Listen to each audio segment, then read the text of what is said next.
दोस्तों, बिहार में मतदान के बाद जैसे ही टीवी चैनलों की एग्जिट पोल सामने आए, सोशल मीडिया पर मजाक बन गया है और सवाल उठाया जा रहा है कि क्या एग्जिट पोल के नाम पर एक बार फिर खेल किया जा रहा है। लोकसभा चुनाव में सारे एग्जिट पोल तकरीबन गलत साबित हुए थे। उसके बावजूद सीना ठोककर फिर से टीवी वाले एग्जिट पोल लेकर सामने आ गए। तो प्रशांत कनौजिया इसे लेकर क्या कहते हैं। प्रशांत कनौजिया वरिष्ठ पत्रकार रह चुके हैं, राजनीतिक अनुभव भी रखते हैं। वो इन एग्जिट पोल पर क्या सवाल उठा रहे हैं और कैसे मजाक उड़ा रहे हैं, उनको सुना जाए कि एग्जिट पोल के पीछे क्या कहानी हो सकती है। जरा सुनिए। नमस्कार दोस्तों, जैसे कि आप सबको पता है कि बिहार के चुनाव खत्म हो चुके हैं और उनकी वोटिंग पूरी हो चुकी है और लगातार टीवी चैनलों पर, तमाम सोशल मीडिया अकाउंट्स पर एग्जिट पोल घूम रहे हैं। अब एग्जिट पोल किस लिए किए जाते हैं, किस तरीके से किए जाते हैं, ये बहुत सारे लोगों को नहीं पता होगा। अमूमन इस तरीके के जो भी सर्वेज मार्केट में आते हैं उसके नतीजों की तो लोग बात करते हैं, पर उस तक कैसे पहुंचा गया है इस पर कोई भी बात नहीं करता। जब भी इस तरीके के कोई सर्वे होते हैं तो उसमें सैंपल साइज बहुत मैटर करता है कि आपने कितना सैंपल लिया है। बिहार में बड़ा राज्य है और जनरली आप देखेंगे कि इस तरीके के जो सर्वेज होते हैं उसमें 10,000, 12,000 या बहुत बामुश्किल 30,000 लोगों से रायशुमारी की जाती है और उसके बाद पूरे प्रदेश का एक तरीके से पिक्चर बनाया जाता है कि हमारा एग्जिट पोल ये कहता है। हालांकि सर्वे के जो नियम है उसमें ये स्पष्ट होना चाहिए कि कितने लोगों का सैंपल साइज था, अर्बन कितना था, रूरल कितना था, महिला कितने हैं, पुरुष कितने हैं। उसके बाद उसमें एज वाइज सेग्रीगेशंस भी होते हैं। सपोजिटली जो 18 से लेकर 30 साल वाले लोग हैं वो किस तरीके का उनका वोटिंग पैटर्न है, उसके बाद वालों का कैसा पैटर्न है, जो ओल्ड एज है उनका कैसा पैटर्न है, फिर महिलाओं का क्या पैटर्न है, उसमें भी एज सेग्रीगेशन होता है, फिर ग्रामीण क्षेत्रों का सेग्रीगेशन और शहरी क्षेत्रों का सेग्रीगेशन। इस तरीके के बहुत सारी सेग्रीगेशन करने के बाद एक आउटपुट पर पहुंचा जाता है कि चलो हमने जो सर्वे किया है, हमने जो डेटा कलेक्ट किया था उसके आधार पर ये बातें सामने आ रही हैं।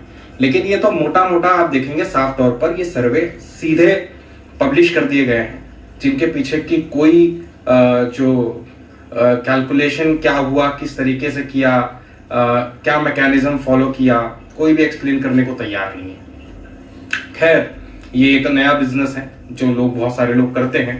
हालांकि मेरा एक खास मकसद ये वीडियो बनाने का इसलिए भी है कि मैं खास तौर पर जो इस देश के गरीब लोग हैं, मिडिल क्लास लोग हैं, उनसे बस एक अपील करना चाहता हूं कि कृपया करके अपनी मेहनत की कमाई, आपका जो हार्ड अर्न मनी है, उसको कम से कम परिणाम आने से पहले, मतलब परिणाम आने तक आप कृपया करके शेयर मार्केट में निवेश ना करें।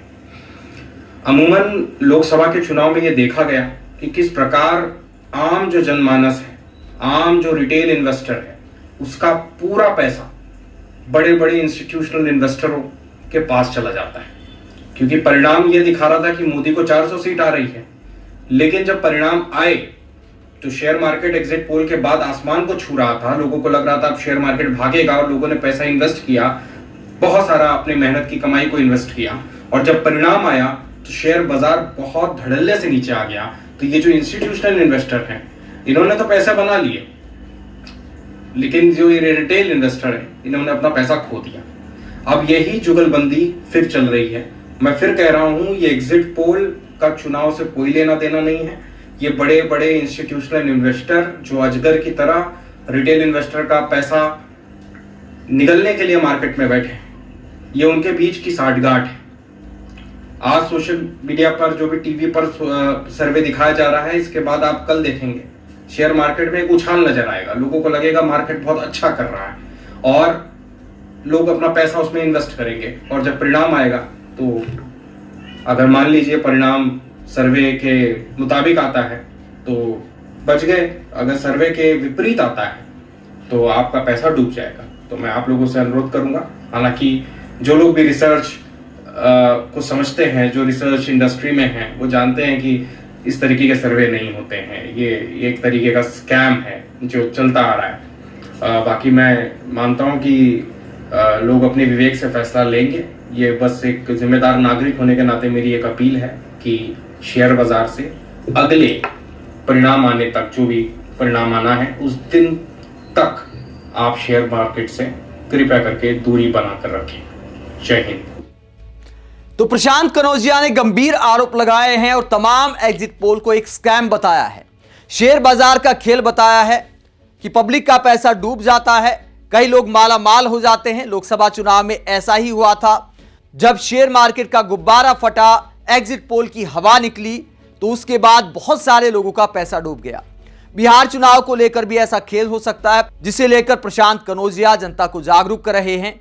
वही विपक्षी नेता भी एग्जिट पोल को लेकर सवाल उठाते हैं। एग्जिट पोल को लेकर कांग्रेस के प्रवक्ता सुरेंद्र राजपूत ने पहले ही क्या भविष्यवाणी की थी, जरा सुनिए। लेकिन आज शाम को 5 बजे की देखिए कि दिल्ली वाले वोटर आकर के वोट डाल करके जा रहे हैं। उसके बाद भी हम लोग भारी तरीके से पोल को जीत रहे हैं। लेकिन आज शाम को 5 बजे के बाद नोएडा मीडिया चैनल जो है वो एक नए किस्म का राग लापेंगे, जिसका नाम है एग्जिट पोल, जिसमें वो लोग भारतीय जनता पार्टी को कोई 150 सीटें देगा, कोई एनडीए को 160 सीटें देगा, कोई एनडीए को 140 सीटें देगा और कहेगा कि साबित तरफा वोट है। तो एग्जिट पोल नहीं, ये शाह पोल है, जोशी पोल है। जो वहां से लिख करके आया होगा वही लोग बोलेंगे, अपनी अपनी भाषा में बोलेंगे। एग्जिट पोल करने वाली सर्वे एजेंसी या नोएडा का मीडिया, उनमें से किसी को भी एग्जिट पोल देने का हक नहीं मिलता जब तक उन्होंने एसआईआर की गहनता से जांच न की। एसआईआर में किसके वोट कटे, कितने घुसपैठिए थे, कितने 18 साल से ऊपर के वोट जुड़े, अगर जिन लोगों ने ग्राउंड पर यह सर्वे नहीं किया तो वो एग्जिट पोल कैसे करेंगे, क्या खा करके करेंगे? 150 लोगों का एक इकोसिस्टम बना करके वो एग्जिट पोल करेंगे? नहीं मानेंगे ऐसे एग्जिट पोलों को। 14 तारीख को एग्जिट पोल आएगा और एग्जिट पोल में इंडिया गठबंधन की, महागठबंधन की भारी विजय होगी। राहुल गांधी जी, तेजस्वी यादव जी की भारी विजय होगी, अखिलेश यादव जी की भारी विजय होगी। और एक चीज जान लीजिए कि पूरा का पूरा बिहार तेजस्वी, और एग्जिट पोल में इंडिया गठबंधन की, महागठबंधन की भारी विजय। तो कांग्रेस के प्रवक्ता सुरेंद्र राजपूत कहते हैं कि हम एग्जिट पोल पर भरोसा नहीं करते। 100-150 लोगों की टीम दफ्तर में बैठकर तैयार कर देती है, कोई ग्राउंड पर सर्वे नहीं किया जाता। बीजेपी के दफ्तर में सारी कहानी लिखी जाती है, जो अमित शाह और जोशी जी लिख कर देते हैं, टीवी चैनल वाले उसे पढ़ देते हैं। दोस्तों, इस बात में कोई दो राय नहीं कि अगर विपक्षी दल ऐसा सवाल उठा रहे हैं, आम पब्लिक एग्जिट पोल का मजाक बना रही है, तो इसका एक इतिहास है। इतिहास ये कहता है एग्जिट पोल में तुक्का ज्यादा मारा जाता है, पब्लिक को बेवकूफ बनाने की कोशिश की जाती है, कोई भी आंकड़ा सामने रख दिया जाता है, ऐसी एक धारणा बन गई है। चल जाए तो तीर है वरना तुक्का है। अगर सही साबित हो गए तो नाचने लगते हैं, गलत साबित हो गए तो रोने लगते हैं। इस तरह की कहानी एग्जिट पोल के बाद सामने आती है, जो सवाल उठाती है कि इतनी सारी सर्वे एजेंसी एक साथ गलत साबित कैसे हो सकती हैं। लोकसभा चुनाव में ऐसा हुआ, तमाम राज्यों के चुनाव में ऐसा हुआ। एक बार फिर एग्जिट पोल को लेकर 14 नवंबर का इंतजार है कि तब ये एग्जिट पोल कितने सही साबित होते हैं।